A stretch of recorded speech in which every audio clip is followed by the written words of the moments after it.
thank you all very much for joining.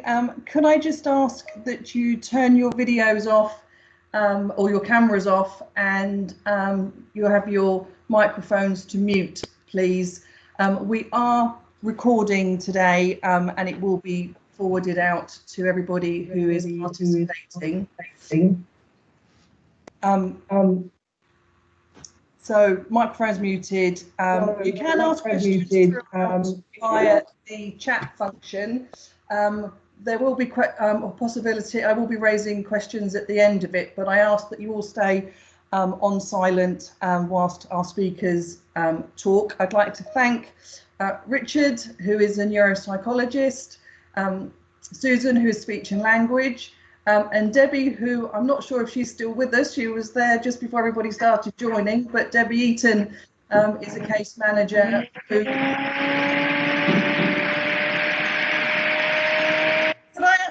Could I ask you all to put on yourselves on mute? Thank you very much. But Debbie will be no doubt with us very soon. So, oh, she's there. Perfect. Excellent. So the reason behind today's discussion is because one of my clients, I'm a solicitor here at Irwin Mitchell, had to undergo a capacity assessment, and Debbie is his case manager, and we were talking about the difficulties that he had with that, because in the current environment it had to be done virtually, and we thought that this would be a good topic to discuss. So there's obviously lots of issues surrounding it.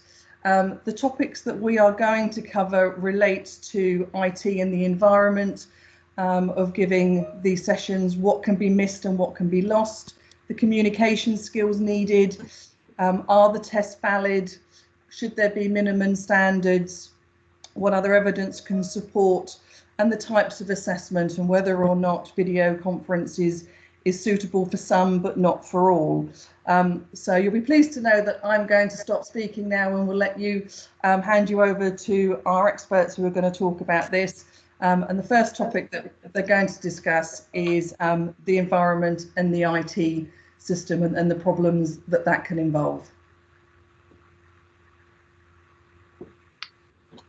I'm happy to say something about the environment, in as much as it's one that I've, over the last 14 weeks, as I suspect for many of you, it's been an absolute crash course in using platforms, which is very uneasy with me, because I was quite ambivalent about the use of technology anyway. So I came from quite a weak starting position. But I'm glad to say that over this period, that I've learned a lot about the different platforms.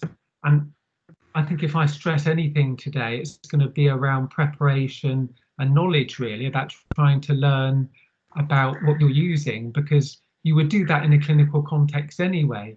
And I think it's just applying that same clinical thinking to a different kind of medium, and thinking about transferable skills, looking at knowledge that you have about things that you would have been using anyway, like FaceTime or WhatsApp, to work with clients. And I think with all of this, it's really also think about your client's perspective on it. I will talk a lot today, or I'll probably go on about test validity, but ultimately we don't know a lot about the client experience, because there's not a lot of published data. And I think that's a real weakness in terms of our current position, and one that probably is going to be remedied quite quickly over the coming months. You know, particularly, but not only if we go into a second wave of the pandemic. So I think, yeah, that's what I would say about my kind of learning over the last 14 weeks. I don't know what Debbie and Susan would like to share about their own kind of learning about these platforms. Absolutely. Well, having just yeah. No, it's about being flexible, but often it's about adapting to the client's preference as well, which is actually huge, because many of our clients are now starting to get more experience of using particular platforms to stay in touch with family while they're under lockdown, and actually transferring those skills to a different platform is there's quite subtle differences, and often it comes to problem solving as well. And I think we all know that the platform is one thing, connectivity is another, and that can be very variable. And for many of our clients, it can be an irritation when it's not working as predicted, which means that we're all in a position then where we're needing to problem solve on the client's behalf remotely. Debbie, I know you've got some thoughts on this too. No, definitely. And I think the other thing is a lot of our clients will be involved with a lot of different organisations. It's not just each of us. So I was thinking back, since the beginning, I've been using, I'm sure we all have, FaceTime, WhatsApp, Teams, Zoom, Attend Anywhere, my least favourite, the NHS one. And actually, everybody's got their own setup and different reasoning and looking at what's acceptable. The NHS is saying, well, actually, you can use MS Teams, but nothing else is, officially valid, and other people saying this, that, and the other. So we do have to take into account, how much do we say, well, this is our system, and some organisations saying this is what we'll use. You have to fit into us. And how much do we say to the clients, what's your preference? And I think things like FaceTime are often very easy, really clear, but obviously one-to-one. But how much time do we then spend trying to teach somebody these different systems? But if we don't, what's key to me is how do we ensure equality of access to services, particularly not just for ourselves, but how do we ensure our clients can access other services, particularly given the drive which will come not just from the pandemic, but from the NHS now saying, please, everything has to be online. I think it was Matt Hancock's bit in March, wasn't it? He said, right, we've broken, I've looked at his quote actually, we've moved to a principle of digital first in primary care and without patients, unless there are clinical or practical reasons, all consultations should be done by teleconference. There is no doubt that's their drive. So yeah, it's a tool we need to teach our clients. I guess the choice as well depends on what you're wanting to do. Are you wanting to screen share? Are you wanting to information gather? And a lot of it, we've seen just over the period of lockdown, security with Zoom has been a huge issue, and yes, they made great strides forward in addressing many of those issues that made it a no-go right back in the very beginning. And now we can superimpose the word Zoom over video conferencing, can't we? It's Zoom bombing, as Zoom fatigue. It's this vocabulary has become very much a part of the vocabulary of all of us, I think. And do you think there's a trade-off there between the platform of choice for the client and security? Because I think I've approached this from the perspective of trying to use the platforms that I know my clients are most comfortable with, but equally they might not be the most secure. And I know the NHS have kind of maybe relaxed some of their kind of stringent views around that over recent months. But it'd be interesting to sort of get people's feedback generally as well, through questions and comments around that, because I feel that the platform might offer some forms of security, but it's a bit like the filing cabinet in your office, isn't it? You can still leave your clients' records unlocked overnight, even though you've got a nice shiny lockable filing cabinet. It's how we use it that's kind of critical. We can maximise the security functions of the less secure platforms, and I believe do that safely. Again, it comes back to kind of issues around consent, doesn't it, and the client understanding some of the risks involved with that, I think. And yeah, definitely.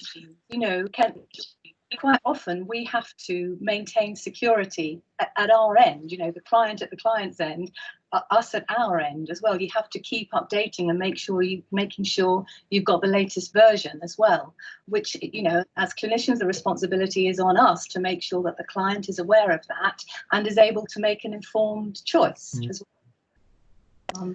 Which if you have somebody who's got the capacity to understand that is one thing, but often we're dealing with vulnerable people, and I think as organisations we're looking at where's our responsibility from our code of ethics to do the best by our clients versus where's our GDPR responsibility to maintain privacy and confidentiality and make sure we're using something that's secure, versus where actually what's our personal preference and what works. And yeah, it's really, I just have a feeling that eventually one or two systems will come out as the preferred thing.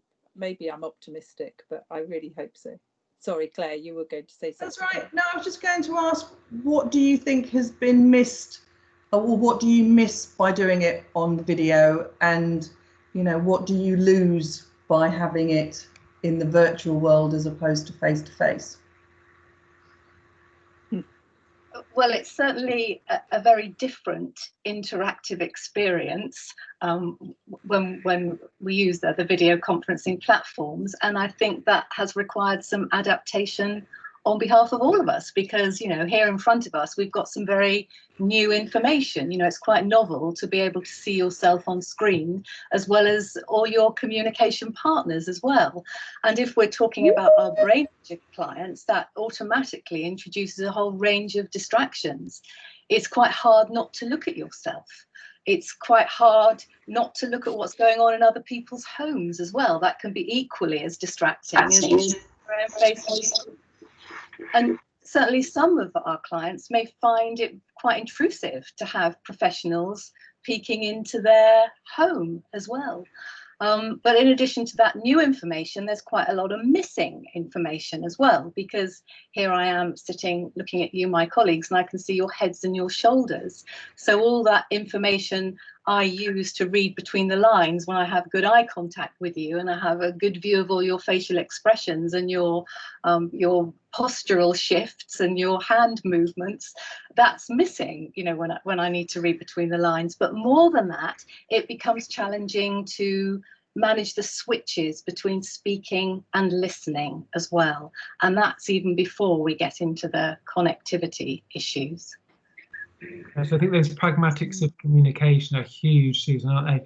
And I think there's a bigger issue here as well about accessibility, because I think there's a lot, it's promoted as being the panacea, isn't it, for access for many of our clients. But paradoxically, we may lose some of our clients through reverting to video conferencing, video assessment, and telecare, simply because some people just can't access that technology. So we could throw out the baby with the bathwater, really, couldn't we? I think we'd have to be really careful there with how we use technology, how we think about it, what the offer is, and how we present choices to people.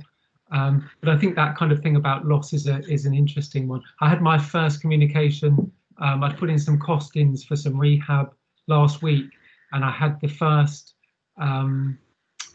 real kind of communication, which was presumably these costs will be a lot less now, you'll be doing it all remotely.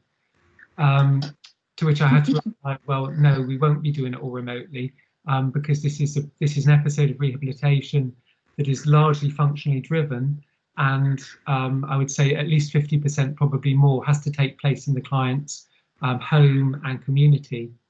And I think that's the risk here, isn't it? Is that people see Matt Hancock's kind of statements and headlines, and we all get seduced by it, because, you know, we can save money and we can do this, we can be more expedient, but that's only half the story, I think. Yeah, and I think there's a big difference between what everybody was prepared to do because it's essential. If the difference is I can see you remotely or not at all, that's very different than I could see you in person, but actually somebody's decided it's not worth paying my time to come to you, so we need to do it remotely. And I think that's a key difference. I suppose, do you know what was really I think one thing that I've been thinking about is, if we are going to use video more, it's like you were saying, Susan, I can see your head and your body, and from an OT and a case management point of view, I want to see the whole of you. I want to see what's on your table. I want to see what's in your cupboards, what's in your, sorry, I'm an OT, so I want to see what's in your bin as well. But, you know, I want to, my observation of your environment when I'm there tells me so much. So if, and one of the things I've always probably felt quite strongly about is that telephone case management is there is a role for it in some situations, but not with brain injured. And I see too often where that doesn't work. And I would be very concerned that we will miss an awful lot of things. And this is partly where this conversation came from to begin with, Claire, wasn't it? Where so just the anecdote that happened is I was sat in the client's home while he was having a capacity assessment, and I'm not breaching anything really to say other than the fact that when the orientation questions were asked, what the assessor couldn't see is that the client had his diary in front of him and was basically, every time he said, do you know what the day is? And he was going, yeah, this date, you know, do what the date is, and he was checking his diary. And it wasn't possible for the assessor to see when the client became very uptight and started swearing under his breath because he took his face away from the screen. So it really has made me think, what do we miss?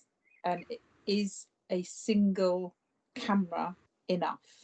And if we're going to be using video conferencing, for example, if we're catching up with people in rehab units, are we going to start to have much better video conferencing where we've got cameras all around the person in a, you know, so that people can see what's going on, don't have to spend the money going to see places? But we need better than this. Holding up an iPhone is not enough to really see what's going on. It's like assessing our clients through like through the Keyhole, isn't it? Yeah, I think. Yeah. Feels a bit like that at the moment, and I know it's not, because we are often afforded huge amounts of background information and additional sources of material about that client and their functioning. But in terms of actually seeing them function, you're just losing so much. And I suppose we'll talk about that in relation to test validity and those things. But yeah, it becomes very disembodied, as soon as Susan was saying at the outset there. Are there certain assessments that video works better for certain clients? I mean, have you found that it's better that you've had an established relationship with individuals as opposed to trying to start a new, fresh instruction with somebody? I mean, how have you found that? I think you broke up a bit there, Claire, but I'll answer the question that I think you asked, or that at least I hope you asked, which is to do with kind of psychometrics, really, from my perspective. And I'm sure Susan and Debbie are kind of comment upon areas within their own assessments that they would routinely do. But I think in terms of the general batteries, we don't know an awful lot, really. I think some of the standardization and some of the tests that have been validated remotely haven't necessarily been validated in the way that we would like. And there's also that thing about the transferability of tests, isn't it, into different settings, be that hospital settings, home settings or clinics, that we're still faced with anyway, in terms of that kind of that challenge to the validity of tests. But I think there are certain tests. There's a document by the D of N brought out by the Professional Standards Unit in April, just early on in lockdown, which I think nicely outlines some of the test materials that kind of have been validated and also references some good research.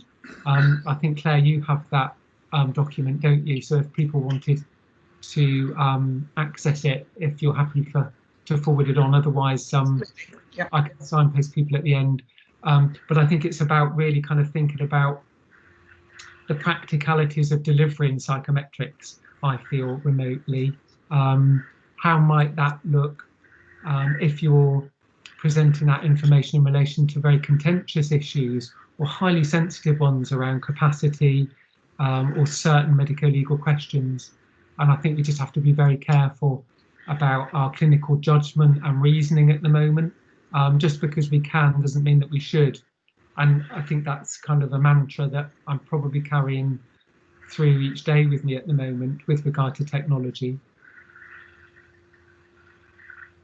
Yeah, I think you're absolutely right, Richard. You know, and there's so much more than just having test materials that you're going to be sharing remotely. There's so much in terms of the way the client is going to be able to manage this at their end, whether they need support. None of these tests, well, very few of these tests have been validated for online use. And I was at a conference this morning, actually, and delivering research online, and all the established tests that you and I would know, you know, people are devising their own. There's a chap this morning I was talking to who's developed a matrix reasoning test for online use. But again, these things need to be normed for our work, you know, and this is all just such really early stage stuff, I think.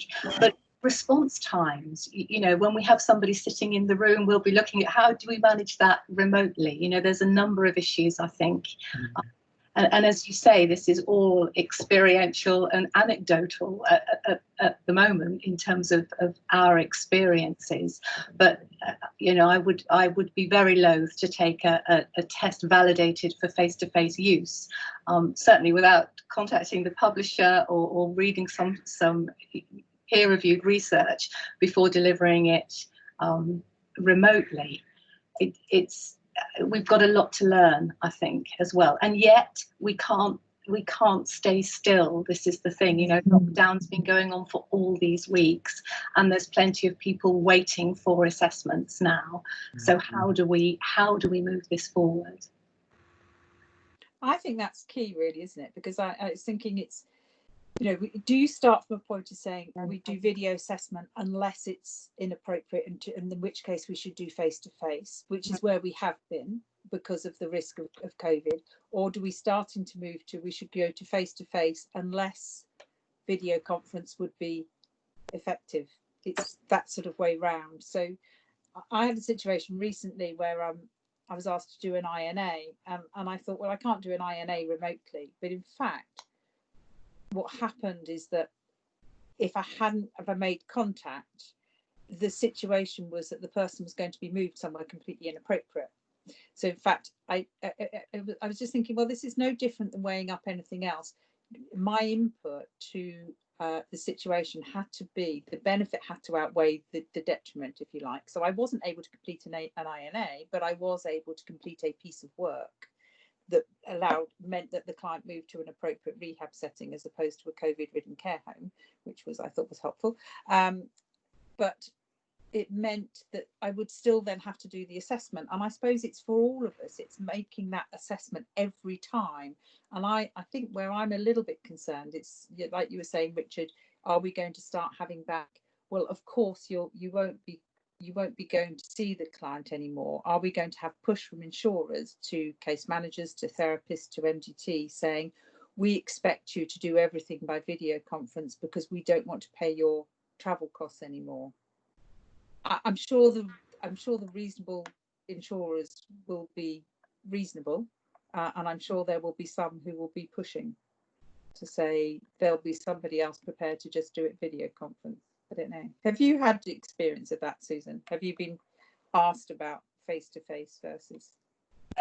I have just been very reserved about moving with this in this time, I have to say. And you know, I look back to a piece of work I did quite a few years ago now, a study looking at delivering quite an established voice therapy to people with Parkinson's disease. We couldn't use the assessments online because they weren't validated for use online. We could deliver the therapy online, which was the point of the study. But Richard, your point at the beginning, the technology itself can exclude people, was very relevant then, because yes, they had to possess the appropriate technology to do this. Yes, they had to be feel comfortable using it. But actually, for some who are less experienced, it introduces anxieties which perhaps wouldn't be there in a face-to-face setting. So, you know, it's how we support people with all these extraneous factors which they wouldn't expect, we wouldn't be needing to deal with in a face-to-face setting. And I think anxiety for the less experienced can be one of them. I think there's a huge amount of reasoning, isn't there, that's going on here with regard to judgment of appropriateness, and I think that's going to be very much client by client based. That whilst some of the requests and the pressures that we're put under to undertake remote assessments are going to be driven by non-clinical, possibly partly financial concerns, aren't they? Whereas we come back to kind of clinical reasoning in terms of why we would choose to do something face-to-face, or why something just wouldn't be really kind of indicated in a remote capacity, be that aspects of formal psychometric assessment, standardized assessments, or other things too. I'm thinking the functional assessments being the obvious ones, whereby you're getting huge amounts of data and information from the actual environment and seeing the client do that task. So I think that kind of the reasoning here kind of is key, isn't it? And I think, but people will inevitably want hard and fast rules, but I don't think that's necessarily going to work within brain injury. Yeah, absolutely. No. And the Royal College of Speech and Language Therapists is quite clear. These decisions need to be made on a case-by-case basis. From my experience as well, it's all the pre-prep that needs to be done in order to introduce a level of equivalence as well to face-to-face work. Even though it is a very different interactive experience, what we're trying to do is introduce some equivalence, isn't it? And I guess what I've tried to do as well in the past is to introduce feedback, because quite often I will have clients sitting in front of me on the screen looking at the picture of themselves on the screen, in terms of gauging their attention to what we've been talking about. It's much more difficult to get a rounded view of where you are in these situations, and at the end of it, I feel I need some offline feedback. I need that moment where they can step away from the screen and think, okay, was there anything I wished I'd told her that I hadn't done? It's all the things that in a face-to-face setup we might just do more intuitively as we're building a rapport, but what we've got here, this sense of social context, if you like, is different when we're doing it remotely, and it's how we replace those missing things in order to derive the essential information that we need going forward. But I think, Debbie, you're right. We might engage in an initial needs assessment, but it's never an initial needs assessment. It's a form of something to keep things moving forward, a form of information gathering to keep things moving forward. And I think we have to be really clear. I mean, actually, in that case, I made it very clear that I was doing it on this basis, that I felt the benefit outweighed, but it was absolutely clear that this is not, you've got one bit of an assessment, and I would have to go back and see somebody. And I think we do need to be very, very explicit if we've undertaken something. But I suppose just thinking about what you're saying about, the preparation required, it's preparation for us. I know when we started using it, even just for MDT meetings, we found some people hadn't used it and have started to write up an accessible document and offer people an option to try it before going on. Some people were very new, but is this now something that needs to be added to our ADL functional skills, that actually using video conferencing needs to be something we need to teach properly, and we need to think about it as a tool for our clients, because it's not, even if we still see them, I think that they are going to have increasing numbers of video conferencing with other, throughout their contacts with social services, with GPs, whoever it is. And I think we've seen, Susan, with particular clients who's got lots of communication issues, just how hard it is. Yeah, absolutely. And over lockdown, one very much has the sense of maintaining rather than moving forward because of the limitations with the technology as well. And how, at the same time, people are wanting to appear their best. They're wanting, you're seeing yourself on the telly, for goodness sake. They want to look their best. Very often the sense that I find with clients as well, which again is a distraction. Yeah. So do you have a whole range of tops that you wear and don't worry about what's and what's on your bookshelf and all these other things? Don't have a bookshelf. But yeah, sorry. Is there a minimum level of communication skills then? Is there a certain is there a certain baseline that's required in order for video and for these types of communications to work? Are you thinking about assessment or therapy or both? Well, I'm thinking in all settings really, because I think video assessment is coming in to everything. So one of my questions would be, does it work for some things better than others? Whether it be on a therapeutic setting, whether it be a medico-legal setting or contact with the NHS, can we say that it really works for one but doesn't work for the others?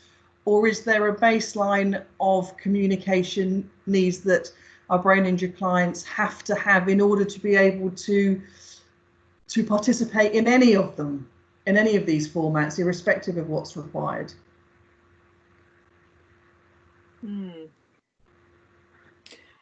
I'm not sure that it's very, I'm sure there are, I'm just not sure that it's easy to define what it is. And I think it goes back to the fact that it has to be individualized. And I can think of a couple of clients, or a client a colleague works with, who is profoundly, cognitively impaired, but has actually interacted really well under some Skype sessions, or not therapeutic contact, but just maintaining communication that otherwise wouldn't have been maintained, and actually was able to interact better than we might have expected, because just enjoyed seeing things and quite low key. I think that's very different than doing an actual delivering a therapeutic session or an assessment for which, so I think it is about individual. It's about doing your own risk assessment at the beginning, I guess. Is this the appropriate format? It's a bit chicken and egg as well, isn't it? Because you'd need to know, it's almost like when it comes to assessment, you need to know a certain amount about the client's communication in order to inform the decision about whether or not you go ahead with a remote assessment. And I think for many of these urgent cases that Debbie's alluding to, that presents us with a real problem, because we have to arrive at a decision about that one way or another. But we often have to do it remotely, or we have had up to now, and that's that creates this tension, doesn't it? I think it's also a really nuanced thing, and I'm sure Susan could talk more about this as a speech therapist. But it's that sort of myriad of factors in terms of expressive language, receptive, cognitive skills, and probably other kind of aspects of social functioning. I have a client who I spoke with a speech therapist yesterday actually about whether or not to go ahead with a Zoom call with him. He's verbose, digressive, distractible, disinhibited. Yet we really need to assess his capacity quite urgently, and we're not in a position to go to his home at the moment. So it's really difficult to know what we would get from that assessment with him, but we need to make a decision about it. And it's not necessarily about language per se, it's more around those pragmatic kind of things that Susan was alluding to earlier. Yes, but these are the challenging cases, aren't they? And, there is an ever-growing evidence base. The Australians are using video conferencing a lot for communication partner training. But again, that's very different from this type of assessment.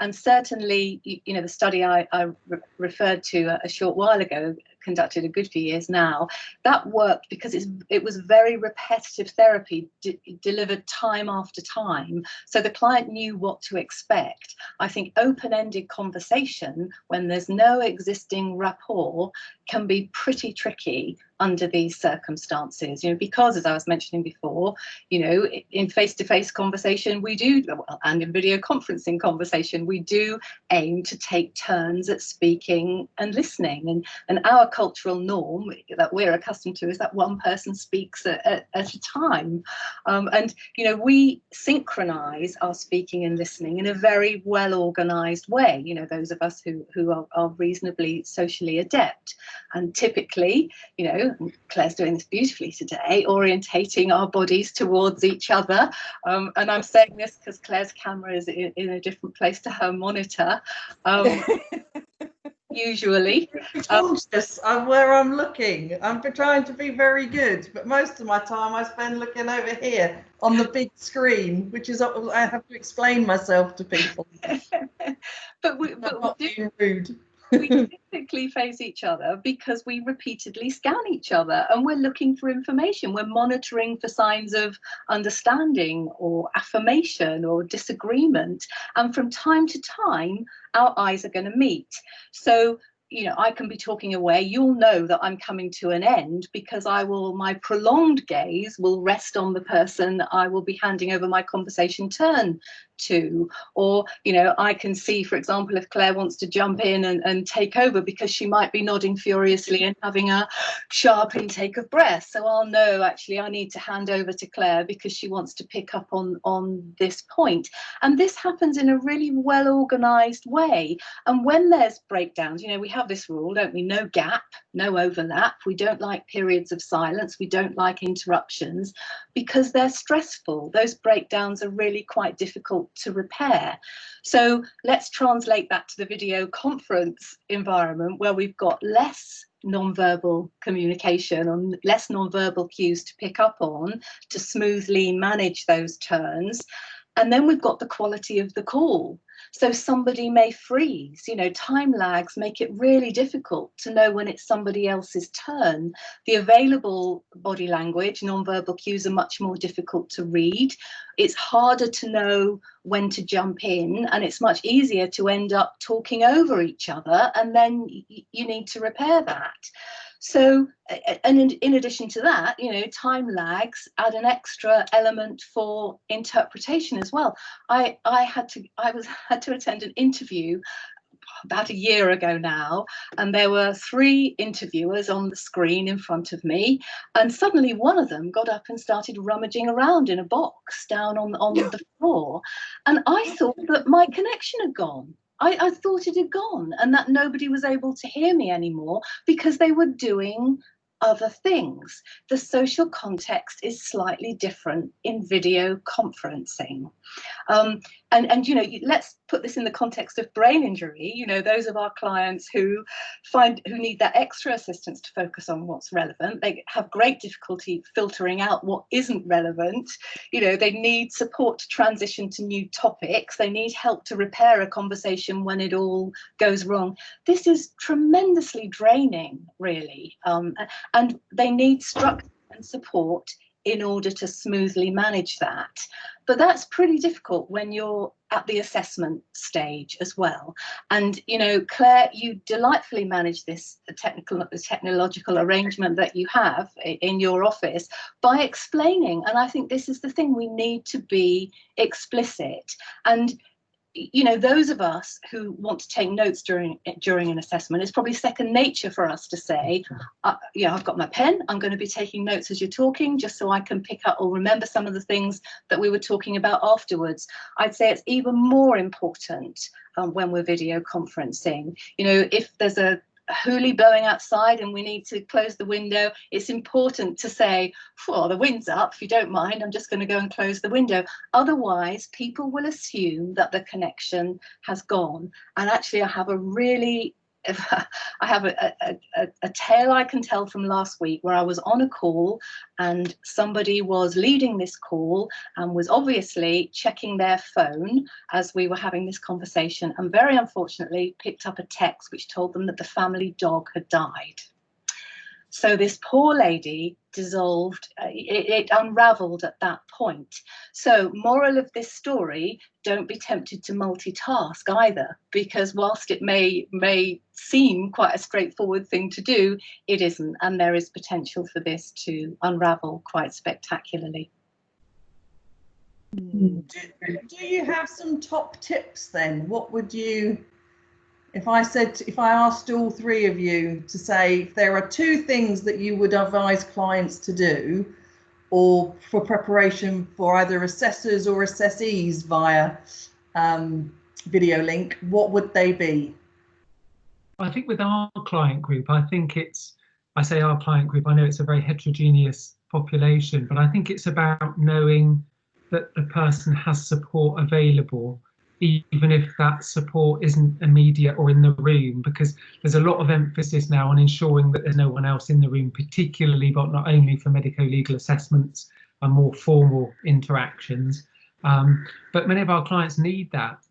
and they need to know that it's there in order to kind of feel confident in themselves and in what they're going to be telling you. So I think that aspect of kind of the setup, I think for me is key. And I've come from, in March, feeling like a novice in that kind of trying to sort of prepare clients, to actually feeling more assured and confident that I can give people enough time before the appointment to discuss how it's going to work. And I think that's going to be alien to many people for some time to come, isn't it? Because whilst we're spending all day on Zoom sometimes, some of our clients have got very limited experience of this, and they're learning it much more slowly, or have obstacles to learning it, as we've alluded to. So I think it's that kind of aspect of there's preparation, isn't there? But it's actually knowing what you're doing within that preparatory phase, I think, in terms of best practice and consent, and those kind of key building blocks to good assessment and good clinical work. I agree. I think another concern that I have are for those non-initiators who might not be able to hear, who might have had something else to say, who might need to have something repeated again. Certainly there are some people who practice with little cards. They can hold up cards. The more technically proficient might want to use some of the emojis which are available on Zoom, you know, when they are having difficulty stepping in. I think those are the people I'm concerned about. But again, practice. You know, even something little, if somebody needs to wear a headset and microphone, is that microphone covering their mouth? If I have to wear one, is it covering my mouth? Because that's going to make life more difficult for the person at the other end. And feedback, I think feedback after each practice session, so you can resolve any difficulties before the next. Yeah. I think coming back to, from my point of view, coming back to checking who's in the room is important. Yes, in terms of people need support, but I think making it clear that it's important to know who's in the room, and I think that is an issue that some people will be, particularly if you've got a potentially difficult situation, are you going to ask people to actually turn their camera around? And certainly with some, probably more with my longer term clients actually, but when I started off, I was actually saying to them, I'm in my home office here, you know, rather than my work office, and I'll show you around, and this is where my door is, and therefore, you know, I can tell you that there won't be somebody coming in, and I think that's quite important to know that they know that you may be at home, but actually you are confidential, because what are you going to be talking about? And I think the other thing to consider is when we're working with teams, in terms of if you're talking about top tips, where we might all have a home office, because actually working from home has been something we've been used to. If you've got support workers or agency staff or something who were suddenly working from home, they often didn't. And do you have a standard where you say, well, actually, unless you can guarantee confidentiality, you can't join in the call, or you must wear a headset, but you can only type in? Because I think that's, they're really important. So I think sharing your room, asking them to show them their room too. It would be interesting, Debbie, to get client feedback on that aspect of confidentiality, wouldn't it, and their experience, because I think there's a lot of evidence anecdotally that clients are saying they quite like sort of seeing people's homes in the background, and that gives them a greater connectivity with that person, rather than seeing them as the OT or the doctor. They see them as a person, or even the kind of occasional interruption from a child or a pet doesn't necessarily dramatically impact on their experience in a negative way. And that's, I think, really interesting, isn't it? Because we often assume, and from the perspective of professional boundaries, because I have this big thing about kind of behaving and appearing professional whilst you're on video, that I've seen some professionals who obviously will remain nameless, but who have dramatically changed how they will dress, because I mean, it's been very warm, isn't it? And people have been working from home, and it's been clear that they would never go to work in those clothes. And it's just kind of those things that I think, you know, could impact potentially negatively upon how clients do perceive them. But it's very subtle, and I know it's very subjective as well. And maybe I'm just. I think there's a big difference.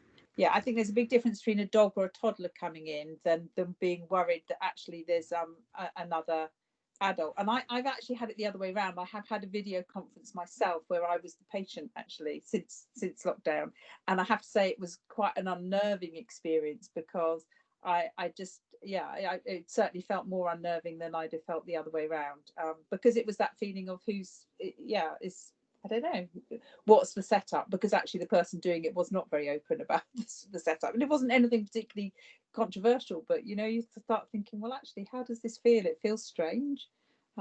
So yeah, I think it's Can I ask the burning question then, which is what a lot of the when we asked for questions came back as, which is the validity of the tests and the assessments if they're done virtually, and how are they going to be challenged, or will they be challenged, and what we can do to mitigate that, or what additional evidence is available. I suppose from my perspective, it would be a medico-legal assessment and a rehab assessment to make sure that people are getting the therapy and the support that they need. So what would your answer be to that? And I'll start with Richard. I'll pick on Richard. How about that? I'm happy to be picked on in that regard. I think that, I don't believe that. Well, the first thing to say is that they will be challenged, won't they? Because they're challenged anyway, because that's what lawyers are there for, I suppose, particularly within a medico-legal context. And I think that's good that they are challenged in some ways, because as a kind of as an evidence source, they need to come under close scrutiny like any other form of evidence. And as I think Susan said earlier, none of the most commonly used tests of ours have been normed in this way. So we're in uncharted territory. And I think that I dare say over the next 6 to 12 months, I know there already is huge efforts to produce that kind of data, and that the large test companies are working probably through the night in order to produce ways of doing this, so that they can kind of corner that aspect of the market. So it's going to be a huge kind of area of growth and development over this next stage. In the meantime, I think we're working in a kind of a little bit of a kind of hiatus. And I think we have to be careful there, because I think, as we said earlier, it's maybe about coming back to our core clinical skills, using good judgment, thinking about, well, how would I justify the use of this test? Because as Debbie and we've discussed, some things have to be undertaken now. They can't be deferred. So, or they can't be done face to face and can't be deferred. So we're having to kind of square that circle. I think if we can stick to our kind of clinical reasoning and demonstrate why we've done something, and take that into account when we're interpreting the outcome of these tests, I think we're in a strong position to be challenged. And I think that's so. We don't really want to throw the baby out with the bathwater. We need to kind of think about where our tests come from and their utility, really, kind of more broadly. But I think that will be determined by context, Claire, as your question suggested. I don't know if I'm sure Debbie and Susan have got a view on that. The only thing I would add to that comes back to Debbie's point about making sure you know who else is in the room, because it's the big question mark of coaching. Is there anybody else there coaching? Yeah, and that's the unknown that we can't guarantee, because we're in two different environments and we can't control the virtual environment. I think the other thing is, though, you're saying about there are times when we can't just hold off and not assess somebody, particularly when we didn't know how long things are going to go. But we also have to match that with, if it's for a medical legal purpose, the purpose of doing it is for the claim. It's not for the benefit of the client. And actually, you could argue very strongly the other way, that that's really wrong to do it for the benefit of a process rather than the benefit of the client. And I suppose I was thinking also in terms of the capacity assessments, you know, the code of practices, if there's a risk that actually the person may regain capacity, one should wait. It's surely if there's a risk that actually you may not be able to do a valid assessment, one should wait. So should actually the Court of Protection be saying, you know, we won't be looking for these reassessments, for example. You know, we will actually say that it's inappropriate to be pushing people to be reassessed. It would be more appropriate for the clinician to say, it's inappropriate to reassess. I would ask you to give an extension, because actually to assess in an invalid way is the wrong thing to be doing. And we are potentially putting clients through something, I suppose, particularly with neurocognitive testing. Are you putting them through something that then in 3 months' time you could have done face to face, but now you can't because you've done those assessments and you've lost that window of opportunity? So potentially you've actually delayed things for them, or cost more money because actually those tests have got to be redone because what was done was invalid. I think on the whole, I think it would be a very rare case where you could argue that it's only a standardized test that is going to allow you to treat somebody. No, I think that idea of kind of the potential to compromise either the client or the process is key, yeah. Isn't it? Because I think what has happened over recent months, unfortunately, is that people have tried to redefine what essential is. And I accept that there's been huge uncertainty about when we could see clients face to face. So I don't want to minimise that difficulty really, because solicitors have approached me and said, well, we've got, you know, I don't know, limitation or whatever, and we need this assessment done by July, and we need the report by July or whatever. You know, can and will you do it remotely? So there are those very, very real pressures, and I don't want to kind of minimise those, because I think that could compromise the claim not to do it, couldn't it? But I think you're right, David. I don't think there's only one test that we would do that is the kind of the golden bullet, really, is it? It's about a kind of an accumulation of evidence and different sources of information. And it's funny because I appreciate we've only got a few minutes left then. Another question was, with lockdown restrictions starting to ease, is there a case for a virtual INA followed by a face-to-face one ASAP? So I suppose that goes to all of you, is would you be willing to do it because it had to be done virtually, with the caveat that it has to be a face-to-face straight afterwards, or you know, pretty quickly afterwards, in order for you to be able to formalise your opinion? Or do you stand and say, no, it's not the right time? I'll come back to case by case now. I'll take it on a case by case basis, but equally, I think this is where I probably shifted my position a bit. I think I would be I'd take a pragmatic view on it, and I'd be far more flexible in terms of thinking about how an assessment was delivered, either in terms of combining some remote with face-to-face, staggering that process, which does provide opportunities for our clients who have to, you know, particularly from a neuropsychological assessment point of view, sometimes have to tolerate very long episodes of being assessed. So actually breaking that process up into interview and testing may actually present as many opportunities as it does difficulties. Yeah, and I think with INA, well, I've done exactly that. I have done, as you say, a virtual and then a follow-up, and I have done the follow-up actually. But it was, I think we have to weigh it up each one, and I think we can't just stand still with people who are needing to move on in their rehab, which is really where the INA sits. And I suppose the other thing with an INA particularly is you're never just your assessment, it's always the gathering of information. So what I found in the situation where I did is I had to do a lot more discussions with the therapists who were treating and the family and so on and so forth. So it was a big pulling together, and actually the virtual bit was relatively, you know, a part of it, probably a tenth of it if you like, and the rest, the other 90% put together everything else, and then the face-to-face came afterwards. But I think we have to yeah, I think in that situation, the detriment to the client would have definitely outweighed having it done. Yeah. So I think that's really important. And in some ways, that's not so far away from pre-COVID, is it? You know, so I'm thinking back to times where I would have an initial phone conversation with clients and then liaise with other professionals and then come back together before coming to a face-to-face. So I think you're right, we do derive information from a whole range of different sources. And I think, Debbie, you know, you and I have discussed, there was a systematic review of remote delivery. And actually the recommendation at the end of that, I can't remember who the authors are offhand, but yes, this should be an adjunct and it should be seen as an adjunct. And Claire, we can forward you that systematic review if anybody is interested in getting that reference. Well, I'd just like to say it's 3 o'clock, so I would just like to thank you three very much.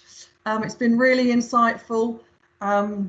Something new has come out every time we've discussed this, and there are certain things that we haven't talked about, but we just don't have enough time. If people, as I say, a video of this will be sent out to attendees. If you have any particular questions that you'd like to address to our three speakers today, please do send them in. An email address will be popping up on your screen at some point with the details for feedback and questions. If there's any particular topics you'd be interested in having similar discussions on, then please do let us know. I'd like to direct you to Irwin Mitchell's Coronavirus Hub, where there's lots of information there which will assist in your day-to-day. And just want to thank again the speakers for attending, but also thank you for giving up your time and spending an hour with us talking about a very difficult topic, and hopefully it's given you some food for thought and will help you going forward. So thank you very much indeed, and good afternoon.